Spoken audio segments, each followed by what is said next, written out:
Of course Alice tagged along. I think because she wants to help them more than anything. She's very kind-hearted after all. Ellis, this is Rayla, who we originally met because, well, she broke into our castle, trying to kill Ezrin. But it doesn't matter. We're past that now. This is such a that's rough buddy moment, but Alice just takes it in her stride like the queen she is. Wait, that's all we have to go on? A weird tree where this miracle healer showed up 3 years ago? Rayla says 3 years ago here, even though Alice says 2 years in the previous episode. And maybe she can help your hand. Don't worry about my hand. Downplaying your injuries? Wonder who Rayla learned that from. Ezra's backpack clasp has the Cthulhu's crest on it. Never noticed that. And a unicorn badge. Oh, you know. Enormous monsters, indescribable terrors. Stuff like that. Stuff like that. Alice is so nonchalant and upbeat about everything, and I love it. She seems weirdly enthusiastic about creepy monsters, too. Ava's collar has the moon rune on it. Subtle foreshadowing of Blue Jane being a moon mage. Flash, woof, whoosh, slish slash. I love that they added the slish slash sound effect. I'm so sure Avatar did something like this at some point, but I don't remember exactly where. You hold bait in the air so we can flash and blind whatever monster it is. Flash! The changing lighting and extreme focal length is such a good way of differentiating between the hypothetical and real scenarios. Keeps it lighthearted and goofy in spirit of the season too. Minus the first 3 episodes, of course. No way, that won't work. This is my slish hand. Really? No, not really, dummy. Man, I love Rayla. You said Claudia called you a fool when you interrupted her lightning spell. But I'll bet she was actually trying to say fulminous. Honestly, this is so relatable. If I can't remember something right away, I remember it either hours or days later at the randomest of times. So Runaan's hair is still tied back, but they removed his front hair cuffs for good measure. Also, his heterochromia is much more obvious in this lighting. Though that hand has seen better days. I do wonder why Runaan put the bindings so far up on his arms. Perhaps to make it easier to cut the others when he first put them on? Also, I guess he had no reason to believe the mission would go awry, so he was fully confident that they would both come off. No? Do Zadian oranges have edible peel too? Ordinary orange peel is horribly bitter, unless it's been candied. It's a moonshadow elf thing, right? A philosophy of accepting you are already dead, so you'll not fear death. Given that he's, here in the first place, Runaan has likely never had to invoke this before, and it's the last resort of last resorts, knowing there's no way out. Man, it hurts to think that at this point, Ithari thinks he and Rayla are on their way home, since their flowers are still floating. Excuse me. I would love to try some Zadian fruit. Very good. Poor Gran. He doesn't deserve any of this. I'll have to check my map, but I'm fairly certain I recognize the unmistakable topography of Mount Monotonous. Nobody laughs at this, even though their names were equally bad. The cricket noise followed by the reveal of an actual cricket is season 1's comedy at its peak. I see a huge, scary monster! But don't worry, it's dead. Ellis is such a troll. I love her. I see a huger, scarier monster! Okay, the sound design of this leech is really fucking cool. I thought this sound was familiar, so on a hunch I looked something up. And I shit you not, it's the exact same sound effect that the Crowbar Collective used for the Gonark in Black Mesa, one of my favourite video games of all time. Crazy.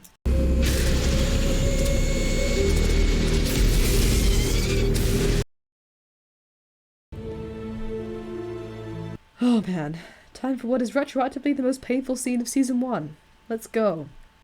You are more foolish than I thought. Don't you know only humans can be bribed? Oh, this isn't a bribe. It's a threat. Viren is actually really intimidating in this scene. Like, damn, he knows how to play his cards. You're a monster. You're mistaken. I'm a pragmatist. But this is the first time we see Runaan genuinely fazed by something. His eyes even do the trembling thing. Lane and Teodrin really meant that much to him.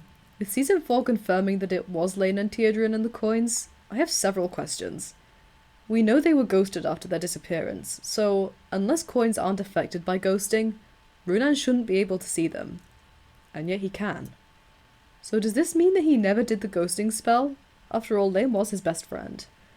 I don't know if that would be out of character for Runaan at this stage, and I doubt it'll ever be confirmed, but it's definitely something to think about. Well, it's true, I am pretty awesome at everything. Right up until the moment when it really matters. That's when I just, poof, screw things up. I love this scene, because it's the first time Rayla truly opens up about her insecurities. It really shows how much she values Runaan's approval, since she takes all his words to heart. And you're so confident. It's funny to hear someone say that. I don't think of myself as confident. Really? Sometimes all it takes is a little validation from someone else to feel more confident about ourselves and our abilities. It was my job to chase him down and stop him. In this flashback, we learn that Runaan actually ordered Rayla to go after Marcos, and she didn't do it by her own volition. Most likely it was a test of sorts, and he expected her to pass. I guess this was probably prompted by Ithari telling him Rayla was too soft-hearted to be an assassin, and Runaan wanted to prove him wrong. Do you realize I'm an assassin who's never killed anyone? I think that's a good thing. This is one of the times when Ezran's unwavering faith in people is a good thing. He makes Rayla feel better about her failure at who she's supposed to be, by assuring her it was a good thing, and this sets a lot of groundwork for Rayla's character growth going forward. Knowing you is definitely worth losing a hand for. I love this moment. It's such a heartfelt moment of reconciliation between these two, even if Ezra never disliked her to begin with. Just a guy who can draw and make wry comments from time to time. Oh, Callum, you've come a long way from the meat and sarcasm guy. I have a feeling you'd be pretty amazing, even without your magic ball. See? Ellis knew all along. I like to think she planted the seed here, which prompted Callum to start thinking about primal magic. For a slower-paced episode like this quiet moment where the main characters air out their insecurities is so great for all their character growth going forward. And I like that Ellis gets to be a part of Callum's arc, even if she's only a minor character who only appears for a few episodes. While brief in appearance, she's certainly memorable, both for her lovable personality and for things like this. There's a little thing called irony, where just as you say one thing like you're really sure about it, that's when the opposite happens. This is such a great joke, I love it. Did they just use the same screams twice in a row? I know they genuinely reuse gasps and screams and stuff for ease, but that was a little too obvious. I love the Ellis barks too.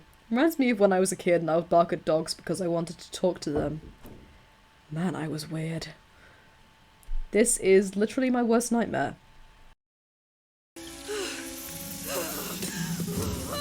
Help me! Why did the others just stand there? Oh boy, here we go. Glaring animation mistake here. Runaan's image is flipped the way it would be on a selfie camera, not in a mirror. It's the same in all the subsequent shots too. That mirror? You have found something worse than death. I have so many questions about this, and I'm not the only one. Runaan somehow knows exactly what the mirror is and who is behind it. There are a lot of theories out there as to why and how, and I assume we'll find out in the coming seasons. Only time will tell which theories are right. Oh man. I paused on this shot, and he looks fucking heartbroken. And he's staring right at the camera, just hammer it home. I will never help you. The novelization confirmed that Runaan thought of Ithari in this scene to strengthen his resolve. And I will never be the same again. The spell is Your Soul is My Treasure, which has led to so many theories in the fandom as to how they'll be freed.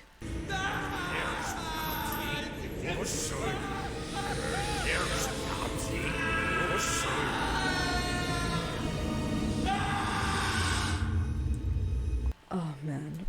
Runaan's scream fucking tears at my heart every time I hear it. It's so visceral and raw. And the way it gets cut short... Ugh. Viren goes full supervillain, and Gren is understandably terrified. Okay, this gives me so many questions. How, in the 2 years between seasons 3 and 4, did they never find out what happened to Runaan? Gren knew. He was there and he saw it. I suppose it isn't clear what happened in the immediate aftermath of season 3's finale, and Runaan would probably have been the last thing on Rayla's mind at the time, but ugh. It's frustrating, but in all the right ways. I guess I can't be too mad that now that Rayla has the coins, but Ithari has spent 2 years thinking Runaan is dead, and that's too much gay angst for my heart to take, damn it. It doesn't matter.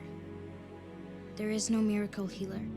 You'd think Ava would have told him this before now, but I guess we need a low point / cliffhanger to serve as a hook for the season finale, so One of my favourite things about the credits drawings is that oftentimes they fill in little details about characters' backgrounds, past events, or things in the current timeline that we didn't see. This one explains how Corvus tracked them to the cursed Caldera, and I love it. Oh man. They did not have to do this to us, but they did. And the confirmation that Ithari literally watched Runaan's flowers sink is just... It's too much. It's literally his worst fear come true. Man, I can't even imagine how much pain Ithari would be in right now. Who's in the fourth coin? I guess we'll find out soon enough.